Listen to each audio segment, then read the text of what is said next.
Horror कहानियाँ थी। गूंज। रात के ठीक 1 बजे तेज बारिश और कड़कड़ाती बिजली में अपने घर की बालकनी में खड़ी सुमन खोई खोई कुछ सोच रही थी। अंदर आ जाओ ना।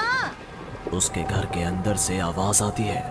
तब भी सुमन काले अंधेरे में खड़ी न जाने किसका इंतजार कर रही थी, जिसमें से एक औरत अपने 2 बच्चों के साथ उसके पास वाले घर में लाल रंग की एक कार से उतरती है और बारिश में भागती हुई सामने वाले घर में चली जाती है। हेलो, कौन? मेरा कुछ सामान तुम्हारे पास है, लौटाओगी नहीं? आपका क्या सामान?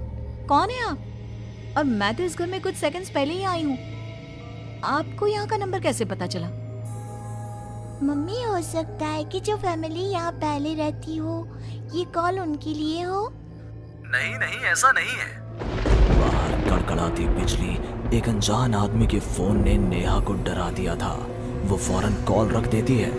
चलो बच्चों, कमरे में चलते हैं, मैं तुम्हें सुला देती हूँ।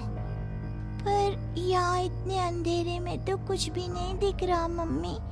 फ्लैश लाइट ऑन करो ना। नेहा फ्लैश ऑन करती है, जहां उसे ऊपर जाने की सीढ़ियां दिखती हैं और चारों तरफ सफेद कपड़ों से ढके हुए फर्नीचर। तभी नेहा की 3 साल की बेटी उससे कहती है, मम्मा घोस्ट। नो माय लव, ये तो वाइट क्लोथ्स हैं। चलो ऊपर, मम्मा आपको स्टोरी सुनाएगी। सुननी है ना? चलो चलो चलो। नेहा स्ट्रॉबेरी को गोद में उठाती है और रोहन के साथ सीढ़ियां चढ़ना शुरू करती है। एक एक कदम उसे ऐसा एहसास हो रहा था मानो वो सीढ़ियों पर नहीं दलदल में कदम रख रही हो। ये मेरे पैर सीढ़ियों में धंस क्यों रहे हैं? बहुत देर चलने के बाद सीढ़ियां खत्म होती हैं। ऐसा लग रहा है मानो मैं जन्म से बस चल ही रही हूँ। जैसे तैसे थकी हारी नेहा ऊपर कमरे में पहुंचती है। जैसे ही फ्लैश बेड पर पड़ता है, वो देखती है कि उसके दोनों बच्चे पहले से ही बिस्तर पर सो रहे हैं। मेरा सर चकरा रहा है। बच्चे तो मेरी गोद में थे, यहाँ कैसे आ गए? और वो भी मुझसे पहले। नेहा कुछ समझ नहीं पाती और बेसुध होकर जमीन पर गिर पड़ती है। अगली सुबह उसकी आंखें सूरज की किरणें चेहरे पड़ने से खुलती हैं। नेहा बालकनी में जाती है, जहां उसे सुमन अपने बालकनी में खड़ी दिखती है। ऐसा लग रहा था मानो सुमन रात भर से वहीं खड़ी थी। सुमन नेहा को मुस्कुराकर देखती है। हेलो, मैं यहाँ कल ही शिफ्ट हुई हूँ। मेरे हस्बैंड का यहाँ ट्रांसफ़र हुआ है। आसपास कहीं घर ही नहीं मिला, तब 40 किलोमीटर दूर यहाँ ये घर मिला। आप यहाँ पर कब से हैं? पता नहीं, सालों हो गए, यहाँ कोई आया ही नहीं। पर अब तुम आई हो तो राहत सी लगी। आओ ना घर पर। हाँ हाँ, क्यों नहीं, मुझे भी कंपनी मिल जाएगी। वैसे कल रात ना यहाँ कुछ अजीब महसूस किया मैंने। मैं आकर बताती हूँ। नेहा सुमन से मिलने उसके घर जाती है और पिछली रात हुए इंसिडेंट के बारे में उसको बताती है। ये तो कुछ भी नहीं है नेहा। ऐसे तो कई इंसिडेंट्स मेरी एक फ्रेंड के साथ भी हुए हैं और रोज होते ही हैं। सुमन अपनी कार में बैठी अपने नए ठिकाने की ओर बढ़ रही थी। जंगल के बीच से गुजरती वो खुद से कहती है, ये सिविल इंजीनियर्स की लाइफ ना बड़ी मुश्किल है। कहाँ जंगल झाड़ी में रहना पड़ेगा। कार एक घर के पास रुकती है। लीजिए मैडम, हम आ गए। आपको कुछ जरूरत हो तो मुझे कॉल कीजिएगा। मैं ये बगल वाले घर में ही हूँ। सुमन घर के अंदर जाती है। डाइनिंग टेबल पर पहले ही खाना रखा हुआ था, पानी का ग्लास भी, टीवी ऑन ही था। ऐसा लग रहा था मानो अभी अभी यहाँ कोई था या है। चलो, कंपनी अच्छी है, सब अरेंजमेंट्स मेरे आने के पहले ही कर रखे हैं। सुमन खाने की टेबल पर बैठती है, जहाँ 5 लोगों का खाना परोसा हुआ था। ये 5 प्लेट किसके लिए सर्व कर दिया? हाथ है। सुमन अपनी प्लेट से खाना शुरू करती है और उसी वक्त बाकी 4 प्लेटों से भी खाना गायब होने लगता है। प्रमिल, कहाँ हो तुम प्रमिल? सुमन भागती हुई अपने ड्राइवर के घर पर जाती है। सुमन क्या देखती है कि प्रमिल जमीन पर गिरा हुआ है। फर्श पर हर तरफ खून ही खून। प्रमिल के मुंह से भी खून आ रहा था। वो कराहता हुआ कहता है, मैम, यहाँ रूहें रहती हैं, ये आपको भी नहीं छोड़ेंगी।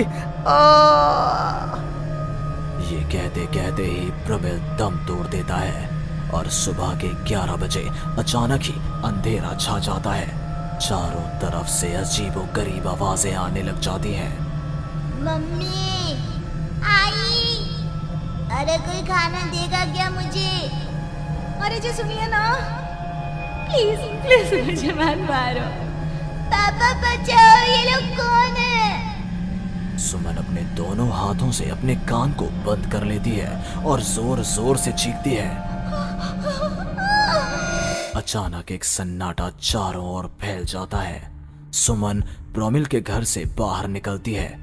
चारों ओर घुप अंधेरा, वो भी कुछ देख नहीं पाती और वापस अपने घर की ओर लौट आती है। इससे अच्छी तो मौत होती, ये मैं कहाँ फंस गई। मम्मा गोदी। अरे सुमन, क्या मरने वरने की बात करती रहती हो? जाओ मेरे लिए चाय बनाओ। ये कौन बोल रहा है? तभी अचानक से घर की लाइट्स ऑन हो जाती हैं। सुमन देखती है कि वो किचन में है। उसके ठीक बगल में एक औरत, जिसके बाल उसके चेहरे की ओर थे, गैस के फ्लेम में अपने दोनों हाथों को पका रही थी। तुम कौन हो? कौन हो तुम? और यहाँ क्या कर रही हो? इनको बहुत पसंद है मेरे हाथों का खाना, तो मैं भी चखवा दूं क्या? कर्कश आवाज में ये कहती हुई वो औरत झट से सुमन के हाथों को आग में डाल देती है। सुमन चीखती रहती है, पर वो औरत उसके हाथों को नहीं छोड़ती। तुम्हारे पेट में एक बच्चा है ना, सूंघ लिया मैंने। और औरत ये कहती सुमन के पेट पर हाथ फेरने लग जाती है और उसके पेट में हाथ डालकर मांस का टुकड़ा बाहर निकाल कर खा लेती है। मेरा बच्चा। ये तो कुछ भी नहीं, उधर देखो। वो औरत दीवार की तरफ इशारा करती है। दीवार पर खून के ऐसे धब्बे थे मानो नवजात शिशुओं को उसी दीवार पर पटक पटक कर मार दिया गया हो। तभी वहां लगभग 5 साल का एक बच्चा आता है। उसका शरीर पूरा सफेद और आंखें काली थी। माँ, भूख लगी है। वो औरत अपने आग में सेके हुए हाथ को वहीं पास में पड़े चाकू से काटकर बच्चे को खाने को दे देती है। सुमन तो समझो अब मर ही चुकी थी। इतना कुछ देखने के बाद कौन ही जिंदा रह सकता था। अब उसका शरीर भी गवाही दे रहा था। एक कदम भी चलना मुश्किल था। वो दीवार को पकड़ पकड़ कर बाहर हॉल में आती है, जहां डाइनिंग टेबल पर 5 लोगों को बैठा देखती है। बिना सर का एक आदमी टेबल पर अपने बीवी और 3 बच्चों के साथ बैठा था। सभी सुमन की ओर देखते हैं। मम्मी, तुम मेरी मम्मी बनोगी। यहाँ हमारी जैसे बहुत से लोग रहते हैं, बहुत सारे। फिर उस लड़की का क्या हुआ? वो अब जिंदा है? हाँ, उन लोगों को एक जिंदा इंसान भी चाहिए था, जिसे वो रूहें रोज मारे, रोज। पता नहीं कितनी ही रूहें हैं, आज भी 1-2 तो दिख ही जाती हैं। वो लड़की तो बस निकलने का राह ढूंढ रही है, पर वो निकलेगी कैसे? क्या कोई तरीका है? हाँ, किसी और को उन रूहों के हवाले कर देना यही एकमात्र रास्ता है। तो उसने किसे उन आत्माओं के हवाले किया? किया नहीं, अब करेगी। तुम्हें ये वही घर है और वो लड़की मैं हूँ। अलविदा नेहा।